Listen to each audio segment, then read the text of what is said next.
আর এটা হচ্ছে বাংলাগঞ্জ উল্টো পাশ দিয়ে আমার বাসায় যাওয়ার রাস্তা। আপনাদেরকে দেখাই টেসলা, মানে এখন গাড়ি ঘোড়া নাই, অবস্থাটা দেখেন।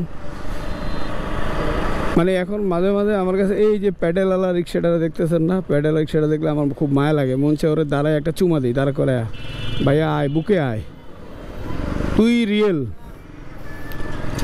আর বর্তমানে যারা মানে এই যে অটো টেসলাগুলো চালাচ্ছে দেখুন সব ইয়াং, সব ইয়াং ক্রেজ, মানে কোনো বয়স্ক নয়, বরঞ্চ এই অটো রিক্সাটা বুড়ারা এখন কিন্তু প্যাডেল চালায়, বুড়ারা প্যাডেল, ইয়াংরা হইল গিয়া টেসলা।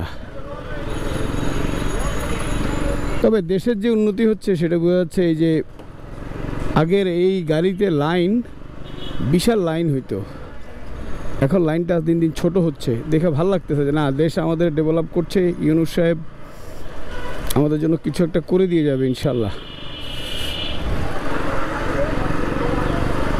আগে আমরা দেখতাম 100-র ভিতরে 3টা ছিল টেসলা, আর বাকিগুলা ছিল প্যাডেল। আর এখন প্যাডেল রিক্সা হয়ে গেছে রে, আর কয়দিন পরে হয়তো প্যাডেল রিক্সা আমরা আমাদের মানে যদি এইভাবে চলতে থাকে, প্যাডেল রিক্সা হয়তো আমরা চিড়িয়াখানায় রাইখা আমাদের বাচ্চাদেরকে দেখাবো, এই দেখ এটা হচ্ছে প্যাডেল রিক্সা, এটা এইভাবে ঘুরে ঘুরে চালাইতে হয়। অবস্থা দেন অবস্থাটা।